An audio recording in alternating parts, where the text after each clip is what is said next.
Seeing, not no Creflo Dollar. Used to be left on red, now all the girls go holler. Now all the girls go follow.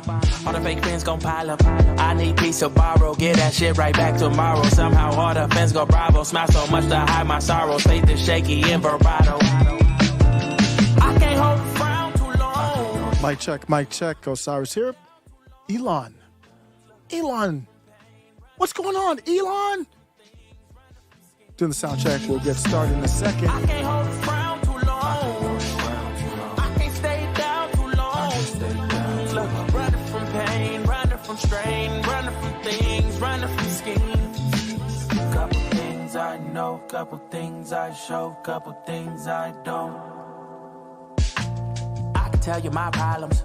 I can tell you my sins. I can tell you my problems. I'm uncomfortable in my skin. I'm uncomfortable with my ends. I'm uncomfortable with my friends. I'm uncomfortable with my drinking. I'm uncomfortable with my thinking. I'm uncomfortable with my ways. I'm uncomfortable in this space. I'm uncomfortable on good days. I'm uncomfortable on bad days. I'm uncomfortable with my soul. I'm uncomfortable with my heart. I'm uncomfortable with myself. I'm uncomfortable with my heart. I'm uncomfortable with my thoughts. I'm uncomfortable with my feelings. And sadly, I'm uncomfortable with healing. I can't hold a frown too long. I can't stay down too long. Look, running from pain, running from strain, running from things, running from schemes. I can't hold a frown too long. I can't stay down too long. Look, running from pain, running from strain, running from things, running from schemes.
What is good? Osiris here, stuck in the middle. Elon Musk had some conversations today on Twitter, and then literally all HE double hockey sticks broke loose. I got the new gear today, by the way. Perfect timing. It just came in the mail. It's a Mega Maga Man, and Mega Maga was trending again on Twitter today. So y'all keep doing that that gaslighting. How's everybody doing? GB, first one in, says he didn't. Well, I don't know if you didn't like it. He just said the costume was too much. So was it too much of a good thing? It might have been too much of a good thing. This was the costume that Elon Musk went with. Hey, if you got the money, I first want to give him his props. He's lost the weight. I don't know what he did. He lost that weight quickly. So I might have to holler at Elon and be like, I'm going to the gym now. I'm not eating. I'm eating okay, but it's not great. I ate a block of cheese the other day, and my wife's like, it was over the span of like 2 or 3 days. So she's like, how am I supposed to shop if I can't have a block of cheese more than a couple days? But I just eat it with crackers or eggs or whatever. And then before you know it, it's gone. But that's not healthy. So I got to work on the food, but I'm working out. Let me know what you're doing. Tell me your secrets. That's my biggest takeaway from this whole Halloween thing. I didn't even really look into it that much. I mean, it was $7,500. So he got it for $7,500. That's nothing for him. For most people, obviously, that's insanity. However, the costume can also be rented for $1,000. So I don't know if he rented it or bought it. I mean, Elon's a cheapskate. You remember he had his girl Grimes sleeping on the holy side of the bed? That's one of my most favorite, unbelievable stories over the last year. That this guy is, when you don't count the people that Ray Studios is an expert on, he's the richest man in the world. And he has his girl sitting on the side of a bed that has holes in it. So he might have rented it. Who knows? He could have got it off of eBay. I wouldn't put anything past him. Actually does not live that extravagant of a life, reportedly, even by Grimes. But today, I'm actually very optimistic. Elon Musk was making moves, and these moves look suspect on paper. Let me go to the chat. Didn't get to do it. How's the audio sound? School the world. Hello from Kansas. What's good? We'll be covering every state in the nation on November 8th, November 9th. Check it out. I'm going to get into Elon here in a second. November 8th, November 9th. I'll be streaming. I don't know the exact schedule, but I'll be streaming pretty much all day. So we got a lot of races to cover, and it's looking crazy for Democrats, like bad. We got Toy Mafia. What's good? Yo. Always one of the first in. I appreciate you. Elon Musk. I compared Elon Musk in a way to Martin Luther King Jr. today. So how's that? How's that to start a show off? It wasn't like a direct. I mean, it was kind of it wasn't a direct comparison where I was like, Elon Musk is like Martin Luther King Jr. But I did put them in the same conversation for a reason. And that's why, if you read the thumbnail, I am saying I still believe in Elon Musk. I still believe in him, and I'm following it, and I'm trying to make sense of it because a lot of it's looking kind of crazy. And Elon Musk is pretty upfront. I don't know if you remember the other video I showed where he was on screen with the all employees meeting. He was like, what I need from you is just to listen to me. I don't put anything in secret code. He said that in the all employees meeting. Empress Artemis, what's up? This Justin, long time, no chat. What's good? Why do I believe in Elon Musk? I'm going to have to lay that out. Well, number one, you have to understand I am coming from a standpoint of I always believed in him. Now, I did doubt him that he could overcome the government to buy Twitter. But then I was like, okay, well, I'm going to celebrate he bought Twitter. I'm not popping bottles until Don Dada and Alex Jones and the rest are back. But it's optimistic. So I'm coming from an optimistic standpoint, period, and following him from Tesla. I've been following him since before my youngest was born. I've been following him since like 2019. That's not, some people go back obviously to 2012. But I know, yeah, in the costume, Empress is talking about he's supporting Lucifer. I'm not an expert in that lane, but yeah, you're right. Isn't that what it was? But I still believe in him. I still do.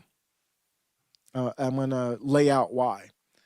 Elon Musk, remember, I don't know if a while back I did a video on how Facebook was being treated like a foreign country, like it was its own entity in the mind of Hillary Clinton and others. So what they look at these social media companies as, we saw the DHS leak, they look at these companies as an entity that they have to control, not only just to control the populace, of course that's why, but also because those social media companies can easily become way more powerful than them. Why do you think they had to cancel Alex Jones? Why do you think they had to cancel Ye? Trust me, it wasn't because of what they say it was. It's because these entities, these people become too powerful. Elon Musk is in that lane as well. So when you look at it, they treat Twitter to me as a foreign entity, country, something that needs to be controlled. He became president of his own country. his own digital country. We are in the metaverse. It's just not fun. We just don't have our arms and face and everything and dancing around. That's all Twitter is. Twitter is a text version of the meta universe. And Elon Musk is now the president, or you could call him the chief twit. How's my audio sound? Just do a quick check here. I didn't get to do a proper sound check. I think I have my pattern down, but every time I don't do a sound check, something happens.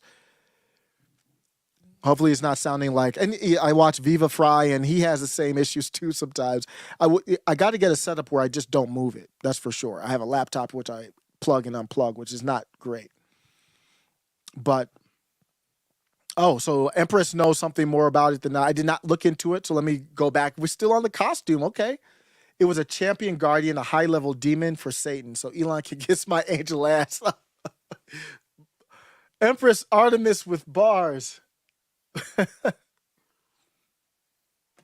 And I know that's not necessarily a laughing matter for people, but I plead ignorance on that. I will look into it. He's very smart, and that is an unusual type of costume, but it could have been just be like, everybody hates me. That's his goal. That's part of the reason why I'm optimistic here. So he takes over his own country. Doesn't this remind you of Donald Trump when he became president in 2016? When Donald Trump became president in 2016, I didn't know it at the time. I'm much more versed in these things now because they've kind of forced me to and motivated me to. He came in, and everybody in D.C., even the people that he brought with him, were against him. So the president is not some magic dictator. He can't. The president just can't do whatever they want. The president's not involved in everything. Donald Trump signed the Cybersecurity Act that later on was the impetus to do some stuff to hinder his swag, let's just say. So he signed the bill that did that. Why? Because these people from the administrative state, the people he relies on, he can't read all the bills. He doesn't know all this stuff. That's why you have your people there. And they said, hey, you got to sign this bill. They knew, the administrative state knew, and I don't know which part of the administrative state to call out on that. I don't know for sure. I'll have to dig more into it if it was DHS or whoever. But his own people, the administrative state reports to him, even though he couldn't fire them quickly. And that's where I'm going to go with Elon. They had him sign the bill knowing the whole time, in my opinion, that they were going to use that bill against him. That's what Elon Musk is facing going into Twitter. Talked about the administrative state and the Schedule F process, which is one of the biggest things that we've seen a populist president do since Andrew Jackson. He signed this thing, and it was, Biden overturned it. It's just an executive order. So Biden overturned it. I don't know. I don't think the legislative branch can do anything there. Who knows? Do what you can do. Let the Supreme Court turn it down, whatever. But if you could put that into law, then you won't have to worry about president to president. But he had the Schedule F where he said, I can fire you all easily. The administrative state is just anyone under the appointees, anyone under Mayor Pete Buttigieg, anybody under Jennifer Granholm, anybody under Alejandro Mayorkas, anybody under Christopher Wray, everybody under Merrick Garland, all these people, the ones that are under those appointees, you can just fire them right now. Some of the other ones, and I don't know all the details, but to my knowledge I did a video on this, it's harder to fire them. Why is that? You can thank Woodrow Wilson. So Elon Musk gets into Twitter. Let me double check if you got feedback on the audio because I'm not actively in the chat. Trump, yes, I think so, School of the World. I'm hoping Trump learned a lot. Absolutely. And Elon's very bright. Elon might have learned from Trump too. This is very similar to Trump taking over power, and they were all against him. So Elon takes over Twitter, and he's looking around at the colleagues that he has. And he knows in his head he needs to fire anyone he can't trust, he needs to fire, much less the inefficiencies. He said there's like 10 managers to every coder. He was like, this is craziness that I'm seeing in here. It was just more of a club for the establishment. It was like a hangout club for the establishment. That's why Project Veritas caught one of the engineers talking about something, paraphrasing, like, I only work a couple days a week. I make $150K though. I'm good. Those days are over. Elon Musk came in and said, I want to do this Twitter Blue thing. Oh, and by the way, allegedly, if you don't get it done by November 7th, you're fired. Who else does that sound like? It sounds like Don Dada. You're fired. So Elon Musk came in and said, okay, I'm going to see who's about work is what he's doing. If you're not about work, you're not about the mission, then you're not going to do it. You won't get it done. I messed up my Rumble stream, it looks like, shoot. But so he laid down the law. That's what Elon Musk came in and did. So there was a lot of debate, though, about, well, so Elon Musk came in and he's doing this Twitter Blue, but why is he charging $8 a month? And I question that as well. He has to get revenue for the company, period. There's no way about it. No ifs, ands, or buts about it. Here's the headline article here. Elon Musk says he puts his foot down. He said, y'all can complain, but it's going to be $8. He literally has a tweet that says that. He literally has a tweet that says, you could, to my haters, I'm going to show the tweet real quick. I have it saved and it might have been in this article too, but I showed the tweet here. To all complainers, please continue complaining. When he says something, he means every word of it. Please continue to complain. He really means complain. That's fine. But it will cost $8 though. Your ass paying the $8. And he knows that if you're on Twitter complaining about the $8, that means you're going to pay the $8. There's nobody on Twitter complaining about the $8. I'm sure there's a small percentage, but most of the people loud about it, blue checks or whoever, complaining about the $8 is planning on, if they could afford it. Let's just say that. I would say 99% of the people complaining about the $8, if they could afford the $8 a month, they would pay the $8 a month. He knows that. So he's like, keep talking, but you will pay that $8 a month. Thank you. So he comes in, he says, you can complain, I'm doing it. And as far as you workers, engineers, get it done by November 7th, or you're out, allegedly. So it's done. That's how he announced it. He's drawn criticism for his plans to do that. He also dismissed fears that charging for verification could lead to a rise of misinformation. Everything. They sound like they went from white supremacy to misinformation now. They're just kind of, because I think that white supremacy stuff, you start looking at the polls, like, I don't think y'all, anybody out there who uses the term white supremacy, if you want to win people over, I would probably stop. Even if you believe in it, just, it's not working. It's not. And Squirrel 1300 is right. Elon makes people mad just like Trump. I have a video way back on the channel comparing them to. Josh Vickers, thank you for stopping by. I'm convinced Trump is coming back. I am as well, Josh. Now, when? I don't know.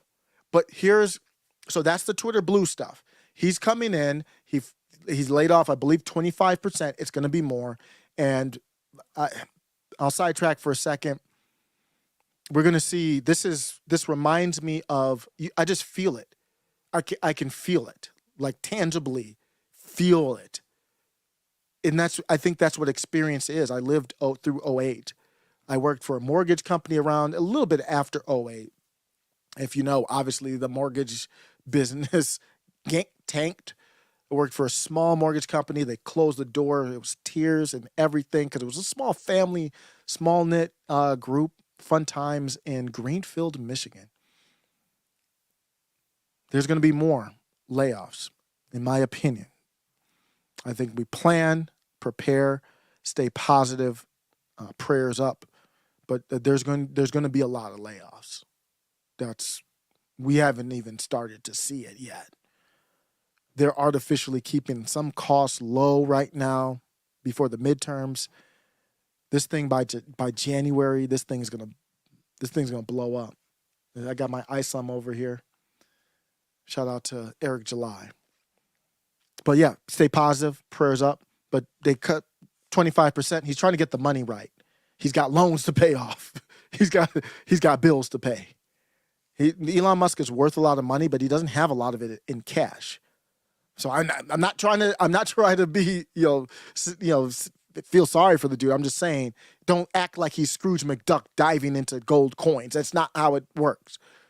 So he's got bills to pay off, and you don't get rich by not paying off your bills. So that's this Schedule F type attitude. He's coming in and he's saying, hey, I've got to put pressure on people. I've got to leverage people. But what he cannot do is fire everyone. He can't. Elon Musk is giving us hints that he is still down with us. I'm going to get to why people had concerns. He's doing this council. The head of Twitter safety, trust and safety she comes across as radical. The other ones right under her come across as radical. I'll give you some tweets. But Elon Musk gave them some approval, like some props. And people are like, wait, Elon, you can't give these people props who literally called us Yahtzees on record. But let me tell you, Elon is giving you hints. He speaks through memes. Here's a meme from Elon Musk. This is from today's the 2nd, right? Yep, from today. He's doing the memes. He's making fun of them for the $8. Who's complaining about the $8? For the most part, there's a couple of conservatives. I see you. Matt Walsh and Jenna Ellis. I see you. If they want to be a little bit elitist, they're like, I don't know if everybody should get a blue check. Okay. But he's making a joke of it. And these memes here typically apply to leftists. I think it's a subtle hint. And he's got other ones too. And if you're just listening, the meme is there's someone smiling at a beautiful sugar-filled latte from Starbucks or whatever it is. I don't even know what these drinks are at Starbucks. It's so hard to order at Starbucks. I literally tell my wife, I don't know what I want. I just want a latte. She'll go down and say, do you want soy or not or whatever. I'm like, man, this is complicated. But it's $8. And then they go at the blue check mark and they scream at $8 a month when they probably, a lot of these blue checks buy $8 a day on Starbucks. And I can't lie. If I was a billionaire, it wouldn't be tea right now. It'd be Starbucks every day. Not those sugary ones, though. Every once in a while. Those things are like liquid donuts. I'm not trying to turn into Elon Musk before he lost weight. But those are signals. He's reaching out and saying, I'm with you, stay with me. And what he likes is that he is being attacked by both the left and the right. He told us that. I played that clip. Being attacked, this is Elon Musk on Twitter today, Mountain Time, 12:27 p.m. Being attacked by both right and left simultaneously is a good sign. He's concise and direct. So what Elon Musk is telling us is, I'm not coming in. I'm not going to wreck the blue hairs. It's interesting because he's very direct, but he wouldn't come out and say that. He's being diplomatic as well. There's a reason why he can survive in China without selling out the U.S. In my opinion, people are saying that otherwise. I disagree completely. So he's saying, I want this. The left is unhappy because I'm still open to bringing back Don Dada. And I don't know about Jones. Jones might be bigger than Don Dada, even though Jones will probably have an admin run the account. But to get the clips and get InfoWars on Twitter, it would be humongous. I think it would be bigger than Don Dada, to be honest, culturally. So he's saying, I want to be attacked from both of you. Understand that. So do you see that Empress Artemis? He's telling us he wants to get attacked by both. He is getting attacked by both. I can attest to that. We know that, right? We know the blue hairs are like, wait, we don't like him. He's coming in to be a billionaire tyrant. And we know the right is, you're not wrecking the blue hairs, so we don't want that because we're principled. And Elon's like, I'm principled too, but I want both of you upset at me. If you're both upset at me, I feel good. That's where I want Twitter. He's almost like becoming a magnet in the middle of chaos And instead of having the anger at the left and the right, he wants the anger at him on both sides. This is special stuff. We have not seen leadership in our country. We have not seen leadership in our country, in my opinion, like this since MLK. I will say that again. Is my mic working right now? Keep asking. Is my mic working? I want to make sure.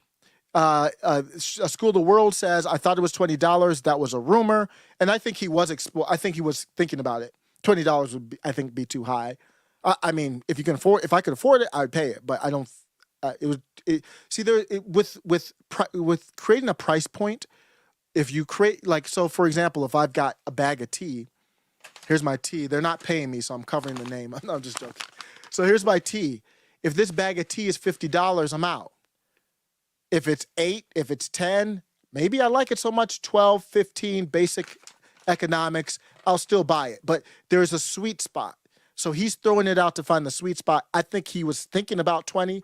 And I talked about this even back in April, I think. Well, not April, but before the deal went through, I said he's going to charge more for Twitter Blue. I didn't know what he was going to do with it, but I was like, $3, he's going to charge more. So, yeah. And let me go back to the... Yes, mic working. Thank you. Appreciate you. I can do the sound check on the air, but then it will play on the air and it sounds kind of amateurish. But I am an amateur. So let's take a look at this here. I just saw this tweet. I don't know what's going on here. Extremism in the defense of liberty is no vice. Moderation in the pursuit of justice is no virtue. Michael Malice is, I think, one of the great philosophers of our time. I have to absorb that tweet. That's deep. I don't know if he made that up, or if he made that up, man, that's a hell of a tweet. Because he does make up stuff like that. Some of these phrases you hear came from Michael Malice, believe it or not. Off the top of my head, I forget some of them, but extremism in the defense of liberty is no vice. Maybe it's a famous quote I'm not aware of. I don't even know what that means, to be honest. I think I gotta Google that or see if it is a famous quote. And but that's why I love Michael Malice. It makes you think. I don't know. I really don't know. But here's where I was gonna go. I was gonna go to my timeline and why. Mic's working, so I can be loud and clear. I am comparing, in a way, Elon Musk to Martin Luther King Jr. Yes, I am. I am absolutely doing that right now. So let me go back to the tweet where I kind of was talking about it. Let's see here. I think it's going to be right here. I still believe in Elon Musk. I think he's trying to build a bridge. I think he's trying to end the digital civil war. I'm looking at this playing field. I'm looking at the chessboard, and I see Elon Musk making these moves. And when you play chess, I'm going to teach my son pretty soon. He's up watching some. Gotta watch what he's watching on his. He gets a little bit of screen time on his iPad every once in a while, or TV, watching some goofy stuff. We need to make that time productive. Learn some chess. If you do not know how to play chess, I highly suggest it. I am not some great chess player. I don't play that often anymore. But it is just like life. It's an allegory for life. So I look at Elon Musk, and when you're playing chess, you look at the board. Why did you move there? And I'm looking at all the scenarios. Why is he allowing these people that seem radical to get props from him and reassurance from him? Because at the end of the day, there is only one person that will be making the decisions. And I was shaky on that before. I think he's showing it. He came out with the sink. That was the dog taking a piss on his territory. This is my territory. I'm bringing a sink in here, clowning y'all with some dad joke. It's my house now. It's my crib now. That's what he's saying. It's my house. He's making the decisions. That's what he said that's what he was doing with the $8 jab. And I'll come back to this tweet. He added AOC. Let me show you why I think the reason why I'm doing this to show you I think Elon Musk is in charge, not the DHS. I really do, not the blue hairs. I really think so. I don't know if she tweeted that recently, but AOC did the tweet where she was like, which I somewhat agree with her on this a little bit, but she was talking about, well, why would I pay? Here it is. Laughed my ass off at a billionaire earnestly trying to sell people on the idea that free speech is actually a $8 a month subscription plan. That's a base tweet. Tell me where you disagree with that. I don't use billionaire as a hate thing, but just generally speaking, you see, AOC knows her all of her moves have intent. It's conscious. No accidents here. She doesn't address the areas that are obvious where she's wackadoo wrong, really corporate establishment. But she found something here with Elon Musk trying to charge $8 for a blue check. Blue check gets a boost in the algorithm. Even if you make the algorithm public, given a boost, having to pay $8 to have your speech boosted is not free speech, period. We know that we agree with that, I hope. So AOC is right here. But my point of showing this is Elon Musk is like, I'm the boss. Your feedback is appreciated. Now give me your $8. Now pay $8. I think she still has her Tesla too. I don't know if she does or not. Maybe she sold it, but she had a Tesla, a Model 3. Your feedback is appreciated. Now pay $8. He basically called her a bish without calling her a bish. He is a boss, man. It's a wrap. Like, what do you want? Thanks for the feedback. What's your credit card number again? And they don't like paying the money to him. They know that's transferring power to somebody who won't do everything that they want him to do. That's my point of showing that, is that he is going to be boss. That's why he tweeted that at her. That's why he's tweeting these memes. I'm the boss. So he's not really saying that. Well, I think he is saying it directly where if he said, if you don't have this thing done for me by November 7th, you're fired. I think that pretty much speaks for itself. It's not a negotiation. So even though he's got these, I don't know what to call them, these mindless NPC, these corporatists, these corporate ladder climbers, these are people that you might work with or see that will do anything. They'll unlive your dog to get a promotion because they just want to climb the ladder. He's got them everywhere. Yeah, I know they're everywhere, but they answer to him now. I think we've underestimated the value of leadership in our country. Leadership matters. And when you look at the one who's the POTUS now, I'm looking at it whole differently now.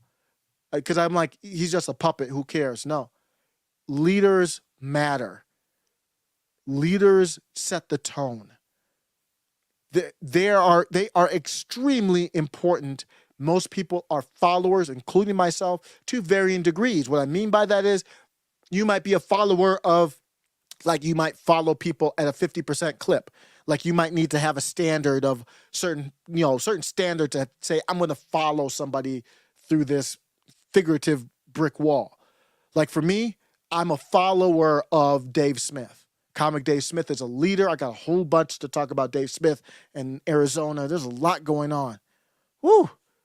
Mark Victor dropped out the race, and then the Libertarians are having Libertarians just squared up.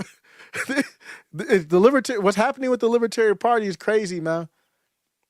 Dave Smith, I digress for a second. Dave Smith had Blake Masters on part of the problem, and he, I heard, I don't even know everything that's going on. I want to holler at Robbie the Fire and Birdseed. Tell me what's happening.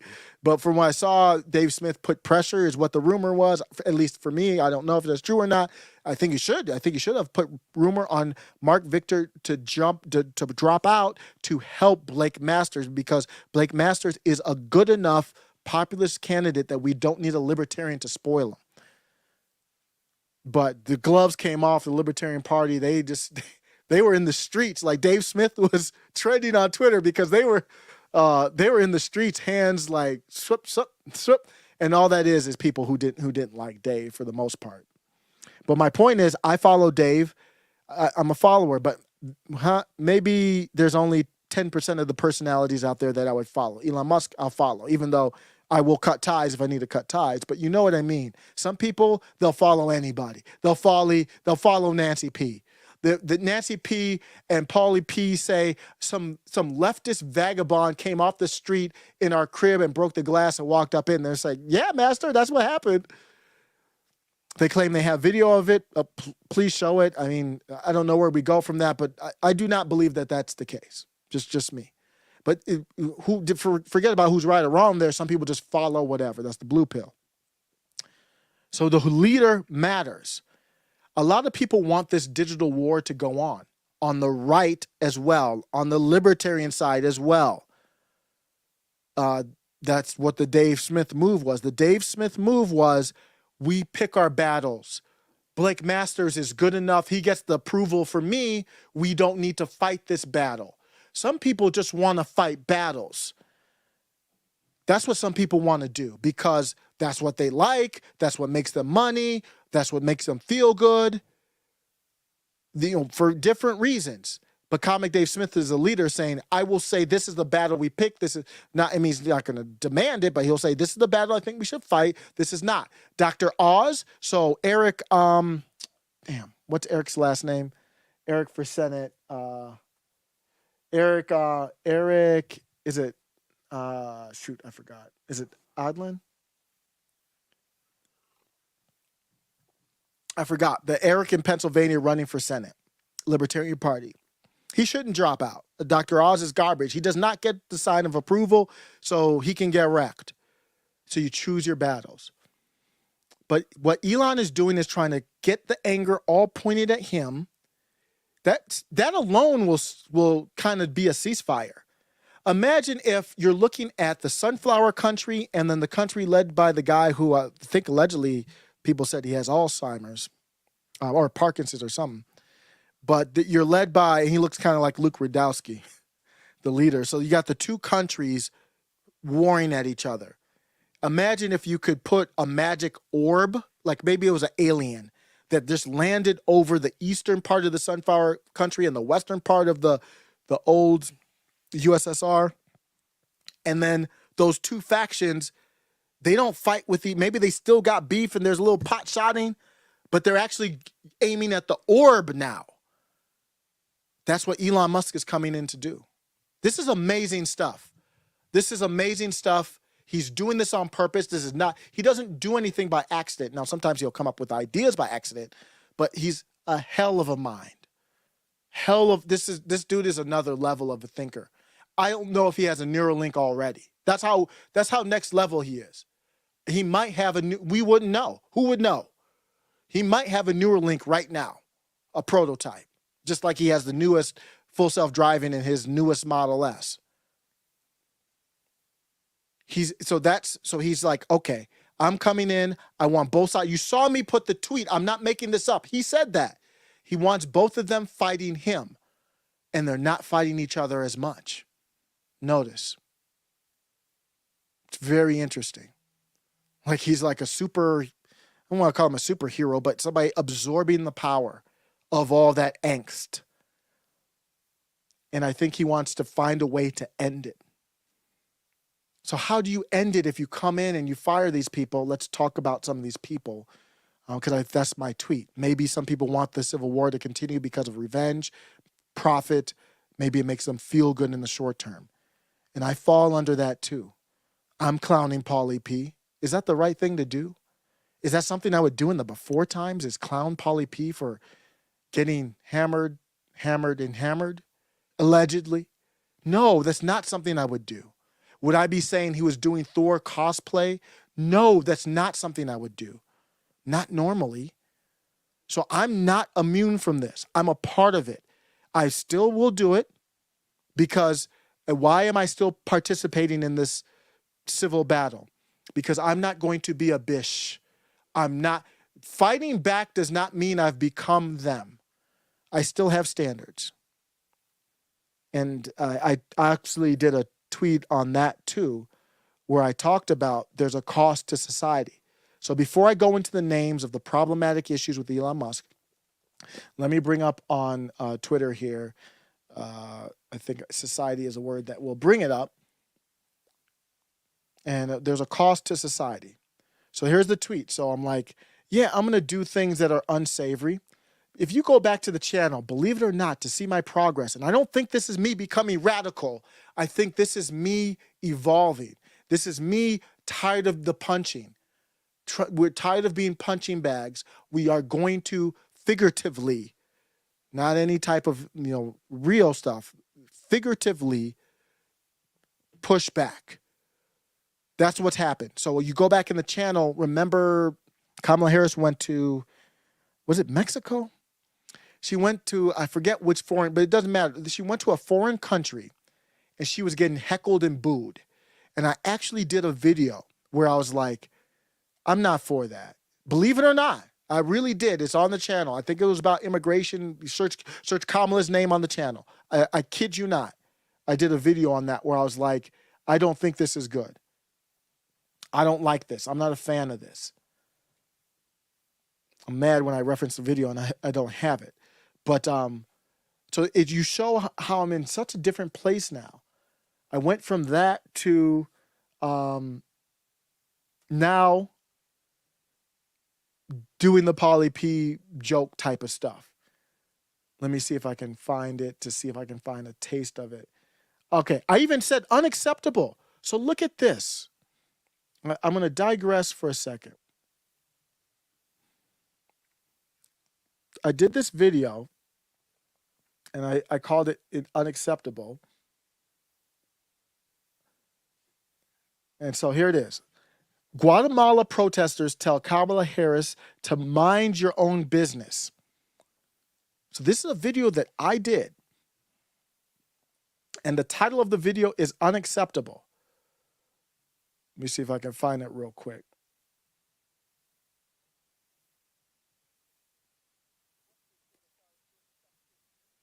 What is good? Osiris here, stuck in the middle. Thank you for joining a new upload every day at 9 a.m. I'm actually, that's funny. Back then I was doing uploads. I'm going to take my face off the screen here. Back then I was doing uploads every day because it's better to schedule. I did not plan on doing this. I am going to be doing an upload every day on this channel at 9 a.m. So that is new. For tomorrow will be the first day you'll see that. I tried to do it anyway, but I wasn't consistent. But let's play this video here. See what I have to say. Clear for me where the line has to be drawn and we can't be partisan anymore. Protesters in Guatemala meet Kamala Harris with Trump won signs. That's the headline from Newsweek. Pete James Peterson posted a video on Twitter. Heels Up did not get a warm welcome. As can be seen in the video, the signs are in English and are clearly visible from far away. The signs say things like Kamala, Trump won, Kamala, mind your own business, and Kamala, go home. That's my line. We can have beef, and there's good points on both sides when we have internal battles between Republicans, Democrats, establishment, not, whatever, whoever else. We have all our squabbles, and we're squabbling more than ever now. We cannot be partisan when people outside of the family, outside of the home, outside of America start doing stuff like this. Maybe I did become radicalized. No, I'm just joking. But I referenced Kamala Harris as part of the family. This video was from one year ago is what the YouTube says. I went from that video where I'm criticizing people because, if if your family and you're out in the public and somebody else is making fun of your family, even you got beef with your family, that's not going to fly. It shouldn't fly. That's the before time. But 1 year ago, I went from that to retweeting breaking news: Polly P survives attack and recovery. What do y'all think? Maybe I did become radicalized. Okay, I'll be honest with it, and I'm good with it too. But that's a hell of a change. I was like, don't make fun of Kamala. She's part of the family. We're still a family. And now I'm like, get wrecked. Go ahead and get wrecked, because you don't treat us like family. The family part of it is done. So the reason I bring that up is Elon wants to bring it together. Who can do it? It takes everybody. But it takes like me, you, and millions of people to come together to kind of make that happen. How hard is that? Isn't it much easier to have one big figure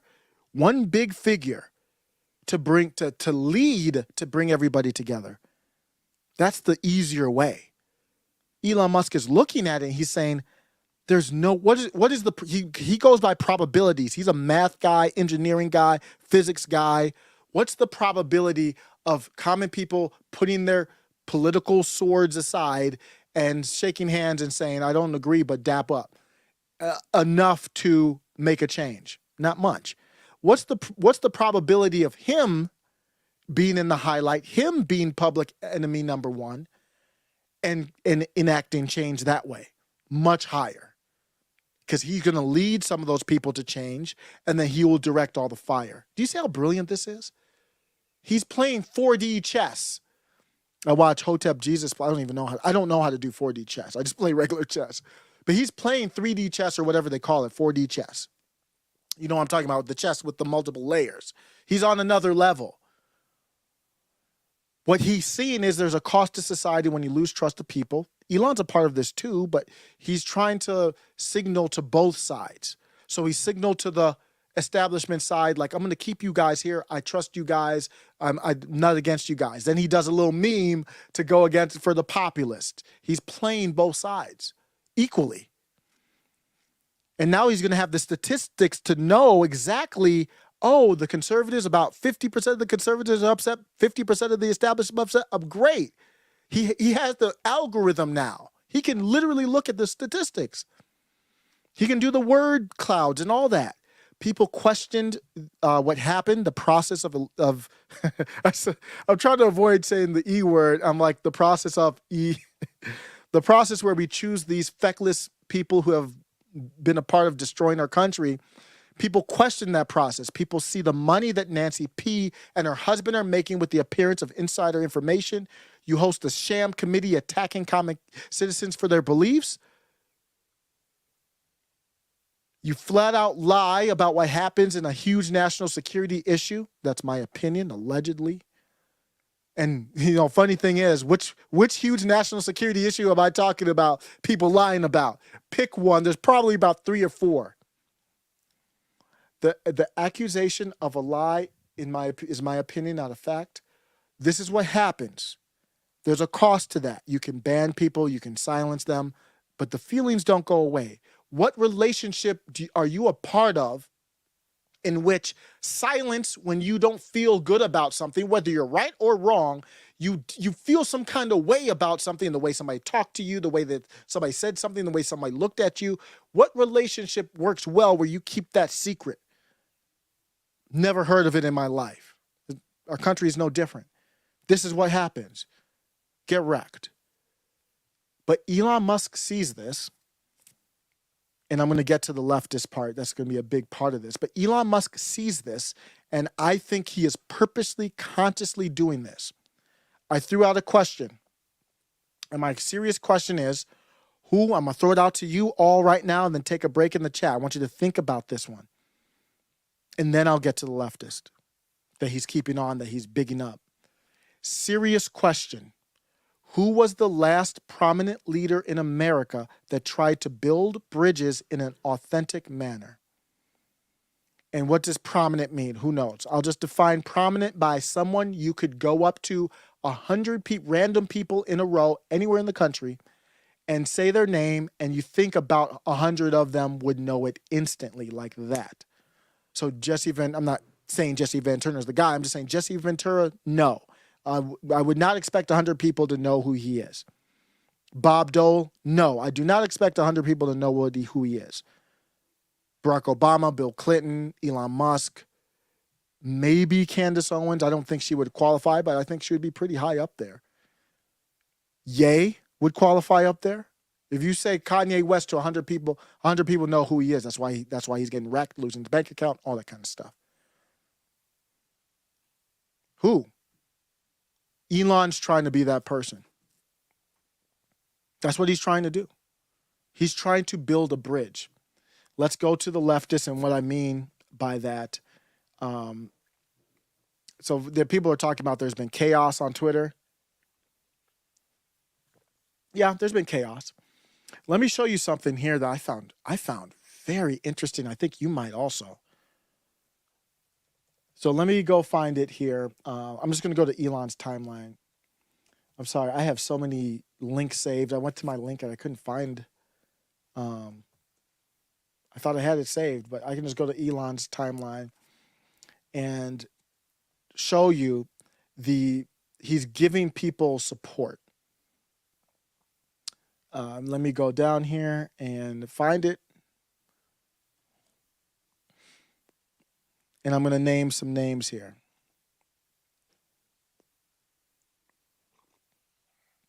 He's talking about verified accounts. This is a great thing. I'm going to come back. I saved this. I want to come back to that at the end. Okay, so here's one thing. Here's where some of this came up. I'll stop here. This isn't the one I was looking for, but I'll come here. Look at this. Comment Dave Smith trending. Wow, still trending. That's the libertarians. They in the streets, yo.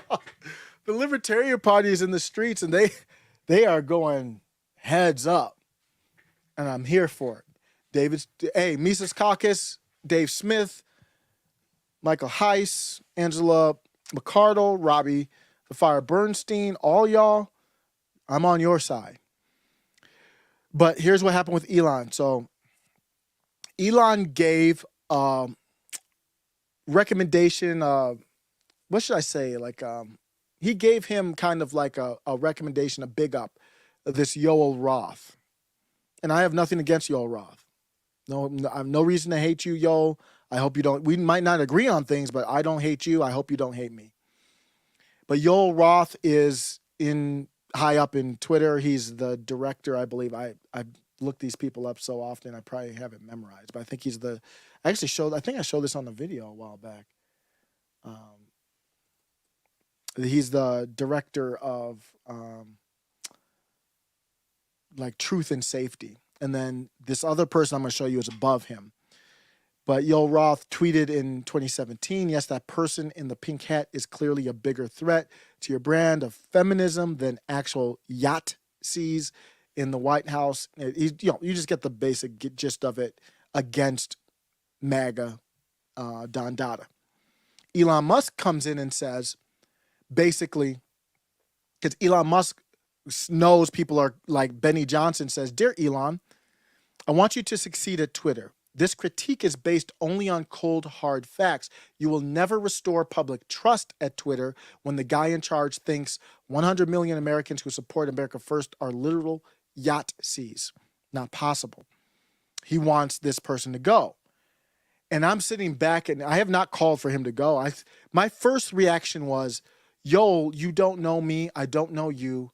We obviously see the world differently. You got more power than me. You can this is a cyber person. They could dox and they could take my internet down right now, probably. So that's not the reason why I don't want beef. I don't want beef because I have no reason to hate you. And that was my first thought. And then my second thought was like, okay, Elon's coming in, and I said, Elon, you should before he took over, I was like, Elon's got to clean the whole house out, all of them. Especially the ones you can't trust. And Elon Musk is saying, do you remember back in the day, y'all, when politics was separate from work? He's not trying to go back to that, but it's somewhat like that. Do you remember back in the day where you didn't bring politics to work? That all changed when Derek Chauvin mishandled in a way, I don't want to get sidetracked, when George Floyd passed away.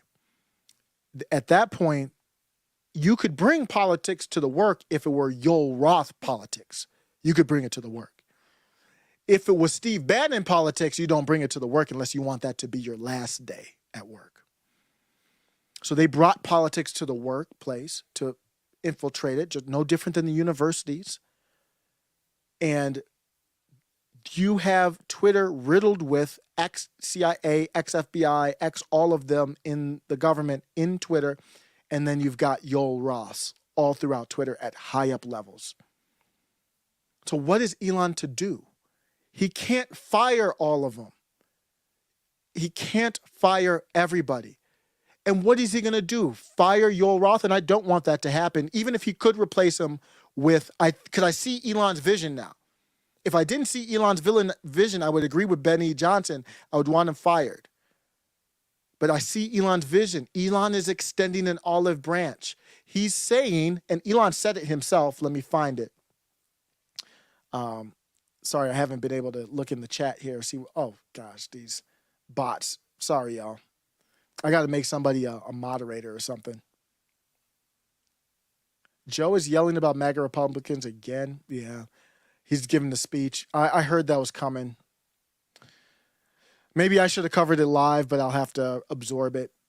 I'll cover it. I'll cover it separately, but I'm not going to digress from this right now because I'm just not in the mood for Joe. Elon, this is a white pill. Somebody actually try. How are we going to end this? They do the ad on Carrie Lake, which was despicable. I'm posting Beavis and Butthead pictures of Pauly P, which is despicable. Who's going to stop it? This vicious cycle. It obviously ain't Brandon. So why am I going to go off? And I'm still going to do videos on him. I just uploaded stuff on him. Don't get me wrong, but why don't I give more attention to somebody who's actually trying to do something? We haven't seen anybody at this level try to do something in an authentic. Notice in that tweet I said authentic.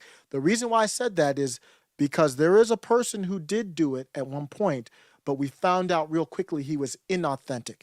He might be the best liar of all time. And I'm talking about Barack Obama.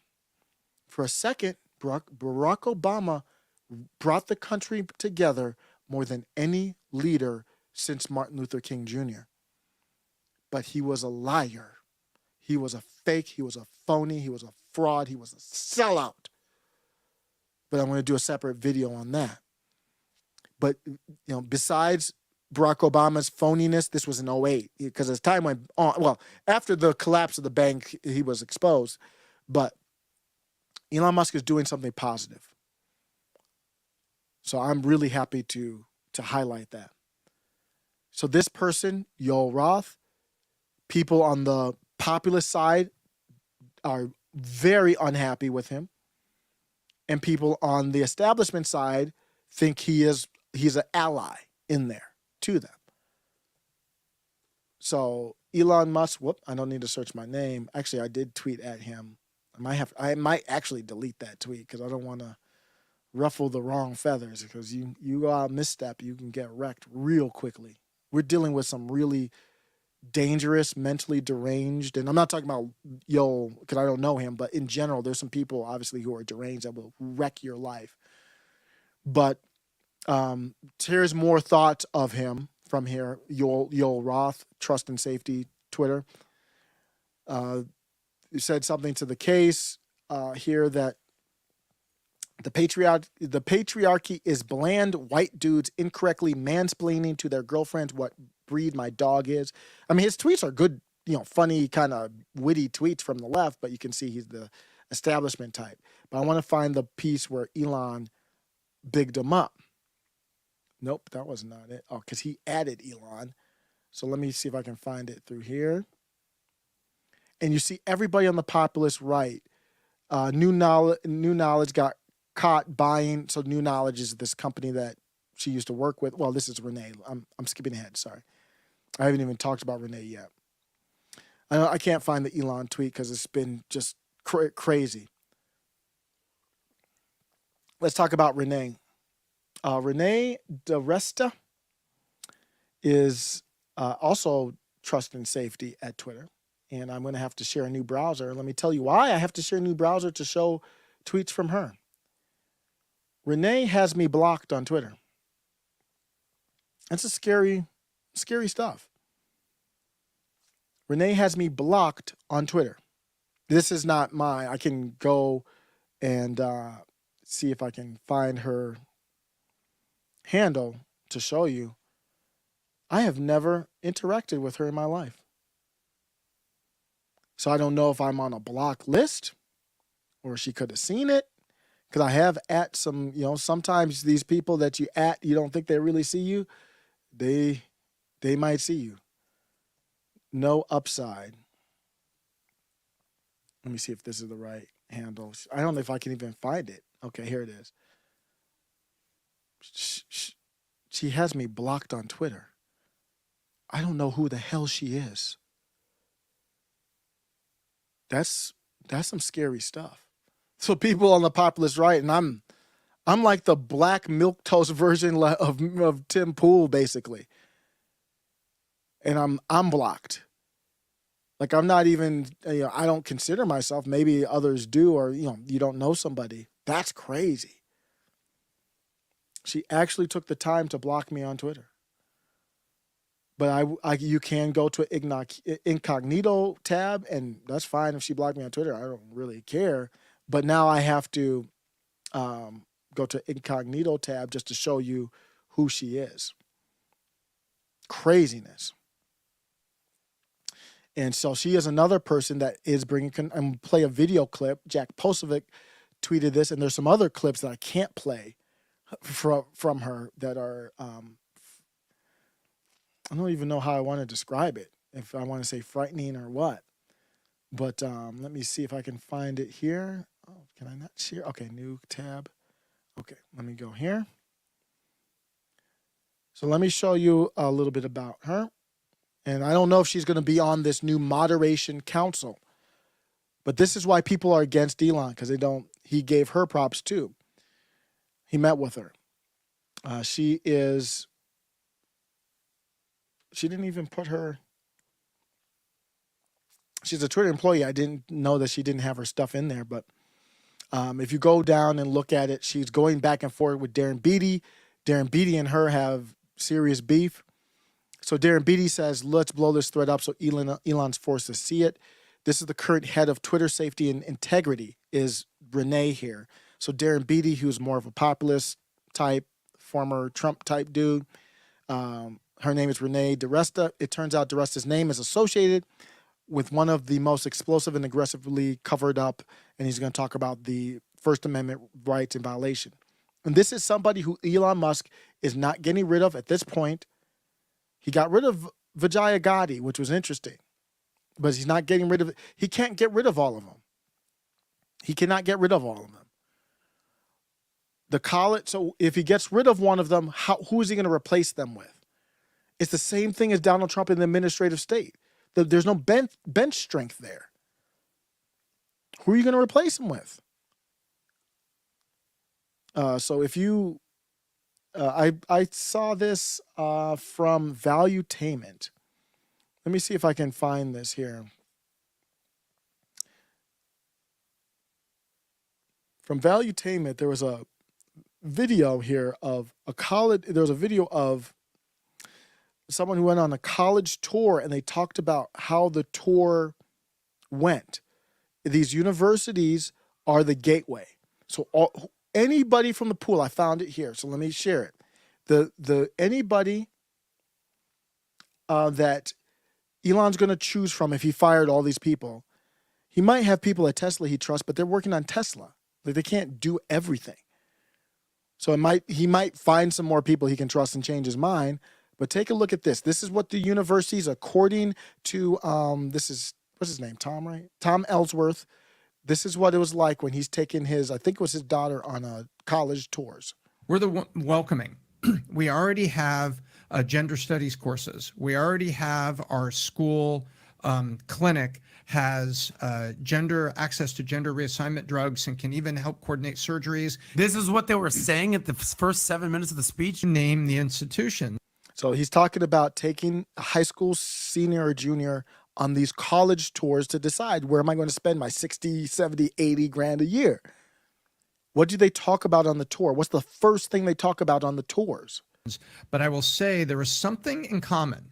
There were rational parents that were there with really good achieving kids, talking about SAT scores, ACT, but the tour guides in both cases were woke, over the top, and open about their sexuality, and talking about the college campus being this open, welcoming place. And I saw parents looking around saying, okay, it's okay to say, hey, I'm gay on campus. I feel good. There's a lot of good support and everything like that. I have no problem with that. But they went on and on and on, and it was like a key part, and it was the first part they made. There was a lot of parents that came back, said, I love the business school at this university, but I don't dig that. Tom, and we're not going to announce the schools, but these are big names, guys, that we're talking about. Top 20 in the United States. Yeah, you know both schools. But what do you mean by they kept making an effort? Can you be a little bit more specific without mentioning the school's name? So you go in and sit down and you get an orientation of the admission process. How many people are there with you, other parents and kids? There's 150 people in the Okay, room, okay. 75 kids, 75 Got it, parents. yeah. Really good, rational Yep. parents. Everybody I met was very good. They were concerned about their kids' education, asking about financial aid, standard things. The first topic for 7 to 10 minutes of this half hour, and then a professor speaks, and then they have a couple other students speak, like about athletics and stuff. The first 7 to 10 minutes, we want you to know that we think we're one of the most welcoming schools, and then they name the conference they're in, because there's like Pac-10, they name their conference. We're the welcoming. We already have gender studies courses. We already have our school clinic has access to gender reassignment drugs and can even help coordinate surgeries. This is what they were saying at the first 7 minutes of the speech. The Gender first 10 minutes, reassignment surgeries. Welcome to the What the University of Vic. hell? I'm My going to God. take you through. By the way, if you find out what school this is, you would be like, "Are you kidding me? This is Off camera. Yeah, keep going. So Yeah, 10 then minutes. So then they go this. It says, I happen to be gay and I'm part of the students' organizations, things like this, and I'm majoring in this. And on the general ed, we also have these courses that have been added. They're talking about brand new courses, a gender studies course, a gender reassignment, the political implications of America course. I'm like, that was fast. There's a GE course in social studies that you can now take in this. And they go there finally at like the 12-minute mark. And now I'm going to give you a summary of our School of Business, our School of Engineering. And they did that elegantly, beautifully. I don't care that he was gay. He did a great explanation of the rest of the schools. But he opened with this whole woke and everything we do for you before he got into it.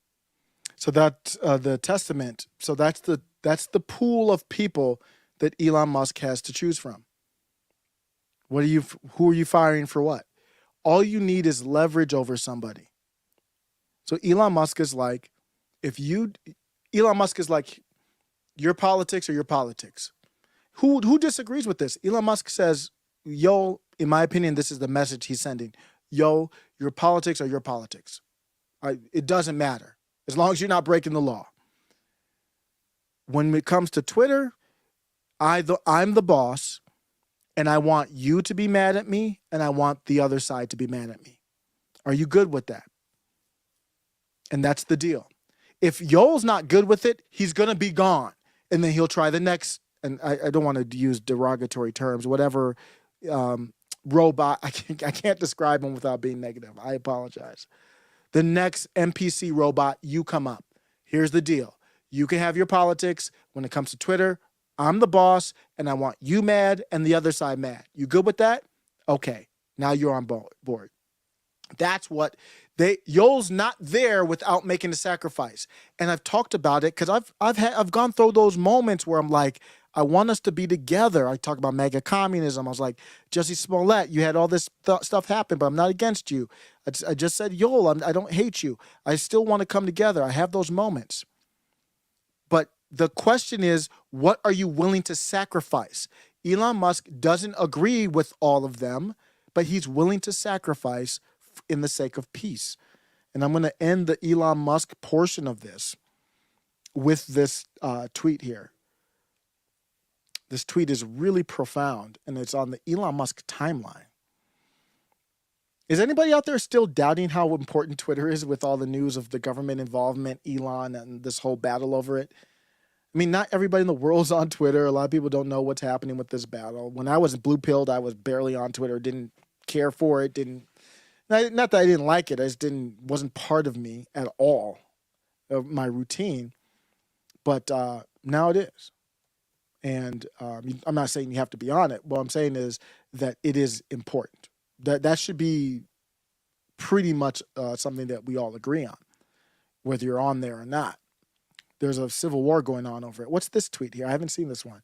So let's see. Is this another signal? Oh, it's the $8 a month. $8 a month for Twitter verification, so much for free speech, which I do agree. You can still use Twitter for free just without the benefits. Like either I have speech or not. You're choosing who to amplify. You can use Twitter without the, just to be clear, you can use Twitter without the $8 a month, but you won't get priority in, somehow you'll be deranked. That's not free speech. Then he shows that. So he's really trying to market the $8 as well with all that stuff. What better way to market stuff than a meme? This meme was funny. Look at me. It's the that was the Ethiopians, right? The pirates, I believe, right? With that, it was a movie, the movie depicting the real life thing. Look at me. So it's the I believe it's the Ethiopian. I forgot the Somali. It's Somali. Is it Somalian? I forget. He says, "Look at me with the blue check. We are the celebrities now." And it's also like, Elon's like, damn, y'all, is it that serious? Like, I know this is an important platform, but y'all are taking this really seriously. Another tweet as I go for my closing here. I'm just looking for the closing tweet, but there's other tweets worth talking about. Am I sharing my screen?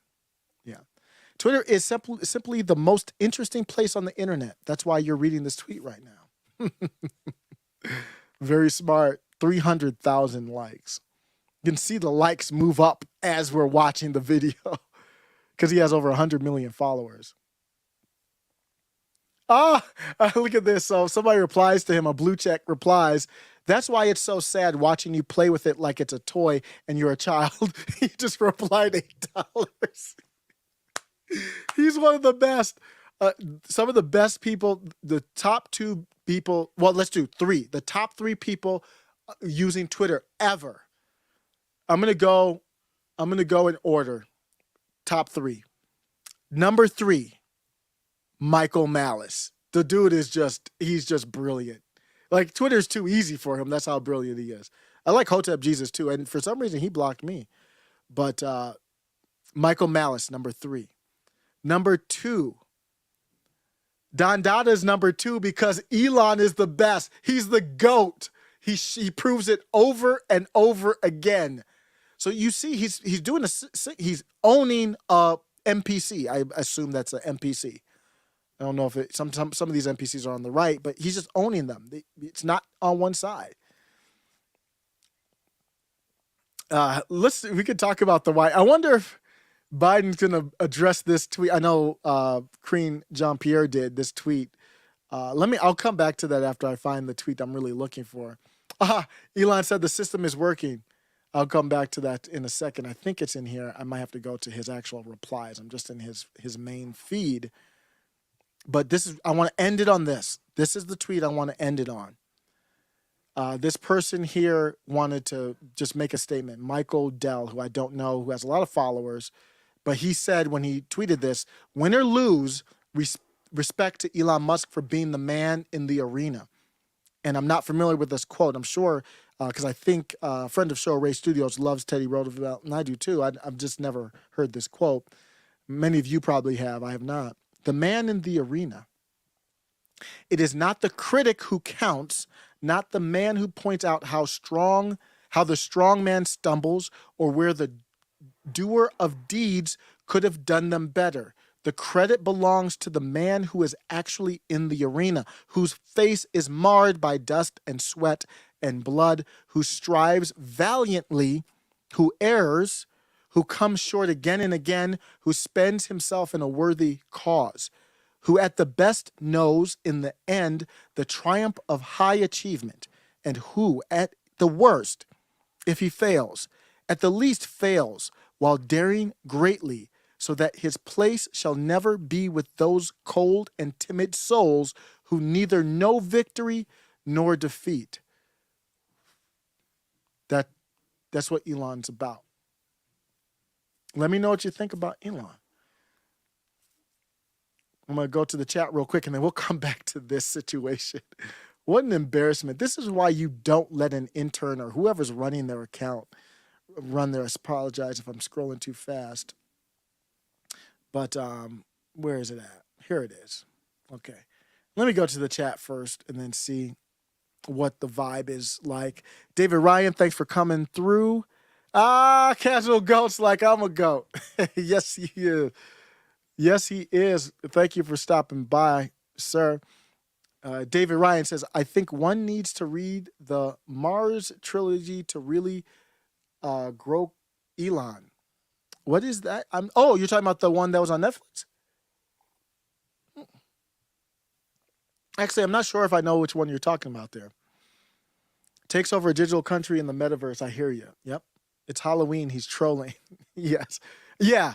I didn't even think about that with the crowd because David probably started over when he came in. We were talking about the Halloween costume. He dressed up looked like a devil demon or whatever. And that's part of the trolling. But it could have been, I'm trolling and I'm real. So I don't know. But I don't think it was real, but I'm not an expert on the all that stuff. Stephen Birmingham says, leave the Twitter and Instagram and Facebook alone. Job done. True, but everybody, the Isom comic. Oh, absolutely. I've read it multiple times. My kids and I, we've read it through from front to back probably 3 times. And then, because when they go to bed, they read every time. If you don't know, got Isom right here. Just wanted to do something in the background. I was like, why not? I had the comic there, for most of my videos. I'm like, let me just put it up and give him some pub. And I respect Eric July a lot. He really. One of the channels that I really just jumped into during the pandemic. It's good. It's a foundational story comic book. We have our favorite classic moments in it. Isom comes across to me as a Batman type of, not that it's like copying Batman, but it comes across as that type of detective type of flawed, almost a loner type of thing. Casual Ghost, thanks for stopping through. Yep, I voted for that snake. Obama. She's talking about Obama. If you have not heard Obama's speech, I'm going to do a whole blog on it from 14 years ago. One of the best speeches I have ever heard from a politician. If you want to know why I voted for Obama, Google his, what did they call it? The speech on race. I forgot what he called it. It was a profound name, but what amazing speech. I'm going to do a breakdown of that whole speech. But the White House did this.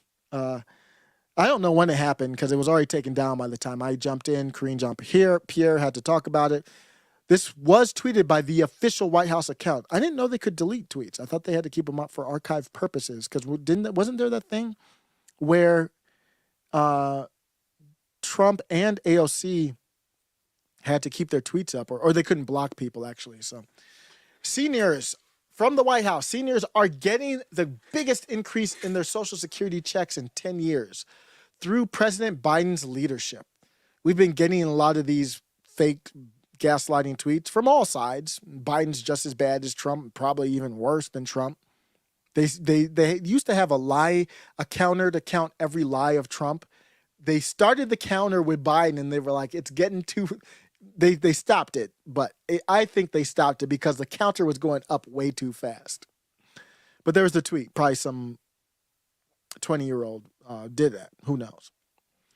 This thing is awesome that Twitter's doing.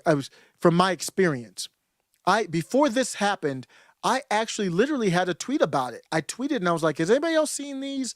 These are crowdsourcing. These are fact checks, basically. They don't call them fact checks, which I really like. They call them context, which is much more genuine. And this happened before Elon, so I don't know. It's great. It's crowdsourcing the truth. It's crowdsourcing context. So he does this tweet, which is it's a factual tweet. So that's why I like this isn't a fact check. This is a context adding. This tweet is factually true. Seniors are getting the biggest increase in their Social Security checks in 10 years. Well, not through his leadership. So, well, actually, that is true in a way. His failed leadership leading to inflation. The context added, crowdsourced by people who saw this tweet, seniors will receive a large Social Security benefit increase due to the annual cost of living adjustment, which is based on in 1972 signed into law automatic benefit adjustments tied to the consumer price index. Why? Because Nixon was a big part of blowing this whole thing, printing money, going off the gold standard, and that's why. So it is higher like the price of eggs is higher. That in the same type of, well, not the supply and demand, but in the inflationary type of way. So they had to explain that in the conference, and I'm like, oh, poor Corinne. Oh, poor Corinne. She has to, and you could see it on her face. She's like, I knew you guys were gonna ask about this, and what am I gonna do, guys? He's a well, he didn't tweet that probably, but I know he didn't tweet that. But she's like, come on, we had some person do it, and that's what happened. And what do you want me to say? So I think this is it. An inflection point. Let me He has see. been clear. Democracy is under assault, and no, we it's- cannot pretend otherwise. Oh, is this the MAGA? Okay, The president will continue to call. let's do the mega MAGA first, and then I'll find the other one, because it's very fitting to do the mega. This is how this whole idea, and I do actually have this sweater, and I have it in shirt too, so it's cheaper.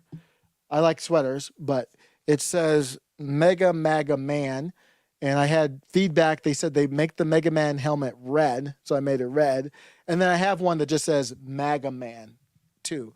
But that's where this came from, is this term Mega MAGA. They're using it again. The Ultra MAGA, Mega MAGA, all that stuff. They're so silly. An inflection point. He has been clear. Democracy is under assault, and we cannot pretend otherwise. The president will continue to call attention to the threat to democratic integrity and to public safety posed by those who deny the documented truth about election results and those who seek to undermine public faith in our system of government. Unfortunately, we have seen Mega MAGA Republican officials who don't believe in the rule of law. They refuse to accept the results of free and fair elections, and they fan the flames of political violence through what they praise and what they refuse to condemn. It remains important for the president to state strongly and unequivocally that violence has no place in our democracy.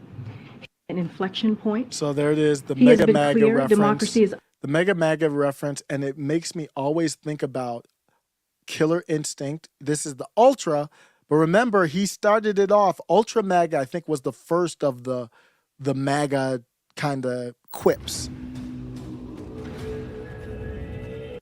Supreme victory Ends here. So in this video game, you would do combos. You see this combo, and you're just hitting people, and you do like 100 hits in the combo. And then they'll go Ultra MAGA. That's how I feel about it. I love when they use the term.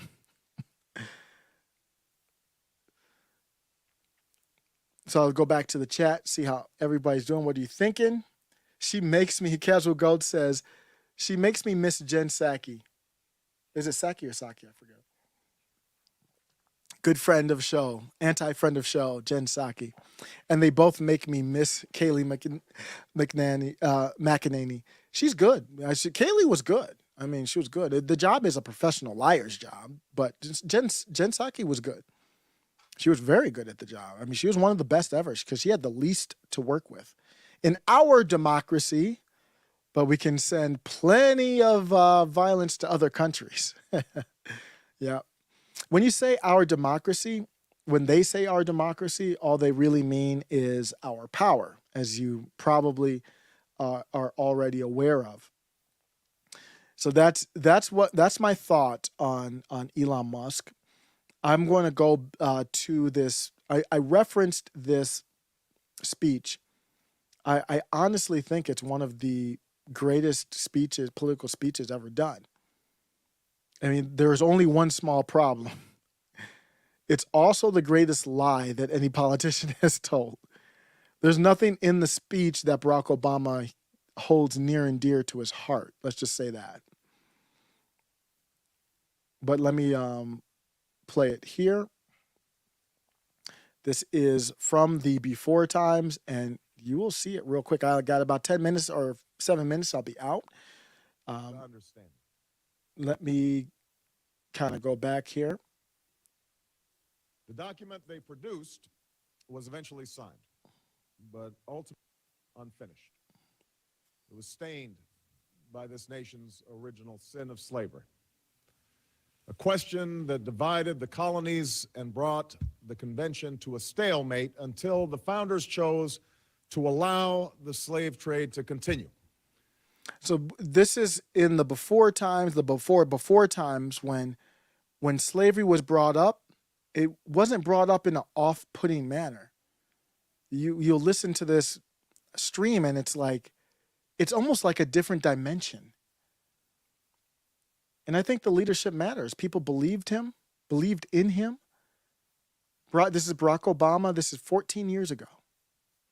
For at least 20 more years, and to leave any final resolution to future generations. Of course, the answer to the slavery question was already embedded within our Constitution, a Constitution that had at its very core the ideal of equal citizenship under the law.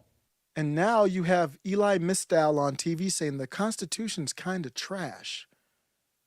Everything about this speech is just completely different.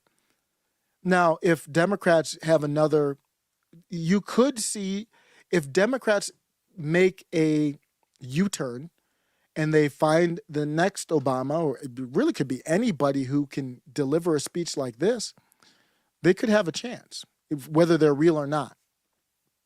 But they will have to do that, or otherwise the party's over.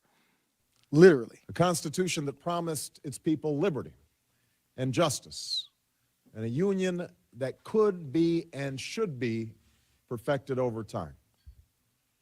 And yet words on a parchment would not be enough to deliver slaves from bondage, or provide men and women of every color and creed their full rights and obligations as citizens of the United States.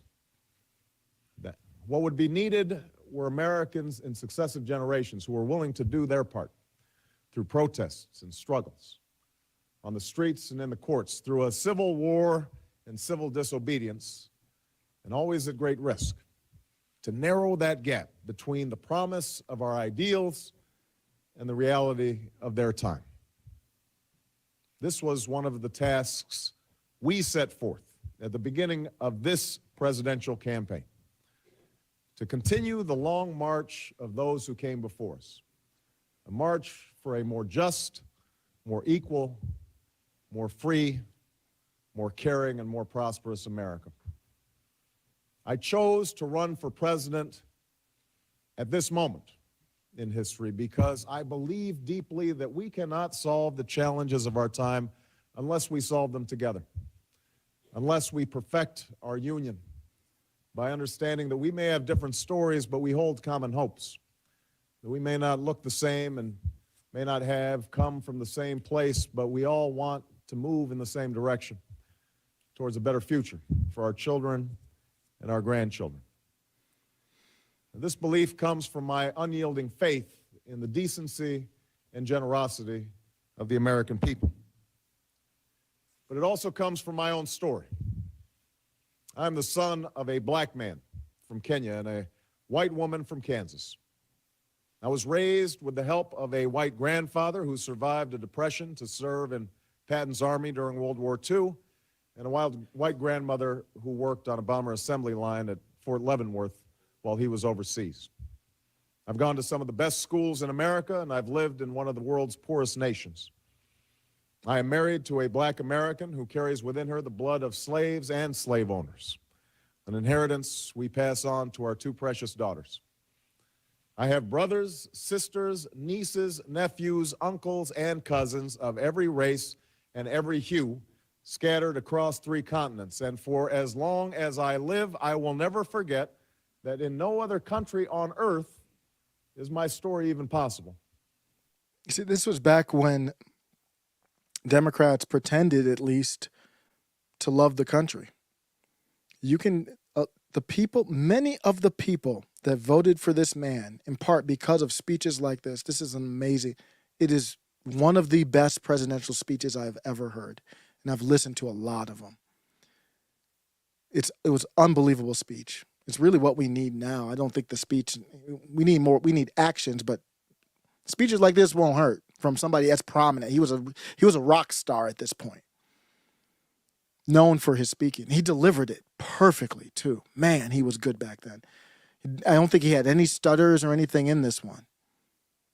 A lot of the people that voted for him believed in him and his hope message and him talking about the black side and the white side, and just so eloquently placed and phrased and put together. They're the same people that are being demonized as racists right now. It's a story that hasn't made me the most conventional of candidates, but it is a story that has seared into my genetic makeup the idea that this nation is more than the sum of its parts, that out of many, we are truly one. E pluribus unum. Now, throughout the first year of this campaign, against all predictions to the contrary, we saw how hungry the American people were for this message of unity. Despite the temptation to view my candidacy through a purely racial lens. This is fitting because some people were telling me that Biden is speaking right now. Might be fitting to kind of put side by side what happened to this party. I think the gig was up after the Big Short, 2008. That's when the gig was up, that this was all fake. We won commanding victories in states with some of the whitest populations in the country. In South Carolina, where the Confederate flag still flies, we built a powerful coalition of African Americans and white Americans. This is not to say that race has not been an issue in this campaign. At various stages in the campaign, some commentators have deemed me either too black or not black enough. We saw racial tensions bubble to the surface during the week before the South Carolina primary. The press has scoured every... So I'm going to be out, but you're going to see more clips of that speech on this channel. That was after the Reverend Wright controversy, is really why he did this speech, to kind of cool things down. I think it's a good place to end, because I think Elon Musk's actions are stronger than that speech. But I don't think it's going to be received like that or understood. It's not going to be understood like that, but that's what I think it is. I think that's how powerful it is, what Elon's doing. Let me know what you think. Do you think I'm crazy for highlighting Elon in this manner, comparing him to what we thought Barack Obama was in 2008 and comparing him to Martin Luther King Jr. in a way? I'm out. Time for dinner. I'm going to have dinner with 2 boys, wife right now. Grateful for anyone who stopped by. I had a great thread where I was looking at my statistics and I was like, I'm 80% male with people watching the channel. I don't look at that demographics too much, but maybe you should. Obviously, you should know who you're talking to, but you have to have a pulse with who you're talking to. Nobody's better than that than like Rush Limbaugh. 80% male, 20% female. I was like, hey, are there ladies out there for real? And some really touching responses. So I appreciate y'all, ladies, males, anybody. Take care.